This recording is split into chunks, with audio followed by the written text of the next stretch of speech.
కర్కాటక రాశి. గురుభ్యో నమః. శ్రీ మహాగణాధిపతయే నమః. ఈ నెలలో అంటే ఏప్రిల్ మాసంలో కర్కాటక రాశి వారికి గనక మనం చూసుకున్నట్టయితే, ఈ రాశి వారికి ఈ నెలలో ఆదాయం బాగా ఉన్నప్పటికీ ఆదాయంతో పాటు ఖర్చు కూడా బాగానే ఉంటుంది.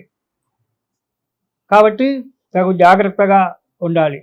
భాగ్యస్థానంలో అంటే 9వ స్థానంలో షష్ఠగ్రహ కూటమి ఏర్పడడం వల్ల, శని రాహువుల యొక్క కలయిక వల్ల తోటి వారితో విరోధము అంటే పోట్లాటలు రావడము, ఇంటి వారితో కానీ తోటి వారితో కానీ పోట్లాటలు రావడము, అనవసరమైన ప్రయాణాలు చేయడము, దుర్మార్గులతో స్నేహితం చేయడము దుష్టుల చేత, దానివల్ల సంఘంలో అపకీర్తిక రావడము, చెడ్డ పేరు రావడం అనేటువంటిది జరుగుతుంది.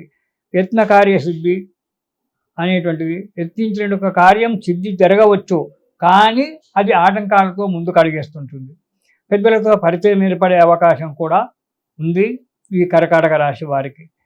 ఇక ఏప్రిల్ మాసంలో మొదటి వారం కనుక మనం చూసుకున్నట్టయితే కర్కాటక రాశి వారికి సంఘంలో గౌరవం పెరుగుతూ ఉంటుంది.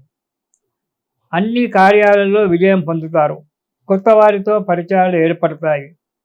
సుఖంగానే ఉంటారు మొదటి వారం.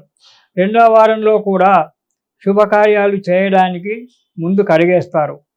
ఏవో కొత్త వస్తువులు కొంటారు. అవి అనవసరమే కానీ వాటిని అనవసరంగా డబ్బు పెట్టి కొని తీసుకొస్తారు. యత్న కార్యం సిద్ధిస్తూ ఉంటుంది. సుఖంగానే ఉంటారు. ఇక 3వ వారానికి వచ్చేటప్పటికి ఇక్కడ చిక్కులు ప్రారంభమవుతాయి. వృధా ప్రయాణాలు చేయడము, ఎడుకో మధ్యవర్తిత్వం వర్తించి ఇక్కడ విరోధాలు తెచ్చుకోవడము, ఎవరో అప్పు తీసుకుంటూ ఉంటే మధ్యన మీరు విట్నెస్గా ఉండి దానివల్ల మోసపోవడము, ఇలాంటి జరగడానికి ఆస్కారం ఉంది. యత్నకార్య భంగము, చేసేటువంటి కార్యక్రమాలలో విఘ్నం రావడము, దానివల్ల కొంత ధన నష్టం పొందడము, అపకీర్తి పొందడం అనేటువంటి కూడా 3వ వారంలో జరగడానికి ఆస్కారం ఉంది.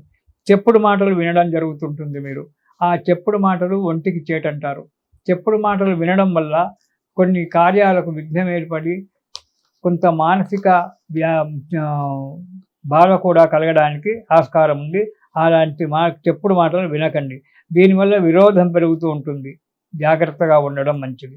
ఇక 4వ వారం కూడా అననుకూలమే. అనుకూలమైన వాతావరణం కాదు. కర్కాటక రాశి వారికి మే చివరి వారం అనారోగ్యం ఏర్పడుతూ ఉంటుంది. కానీ కార్య విజయం జరుగుతుంటుంది. అనారోగ్యంతో ఉన్నప్పటికీ కూడా చేసేటువంటి ఒక కార్యంలో విజయాన్ని సాధిస్తారు.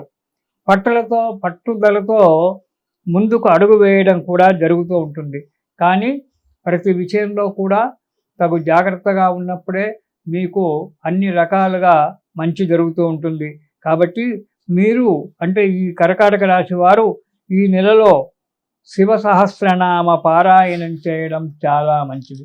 శివ సహస్రనామ పారాయణం చేయలేనటువంటి వారు పంచాక్షరి మంత్ర జపం చేయండి. దానివల్ల కూడా ఫలితం వస్తుంది.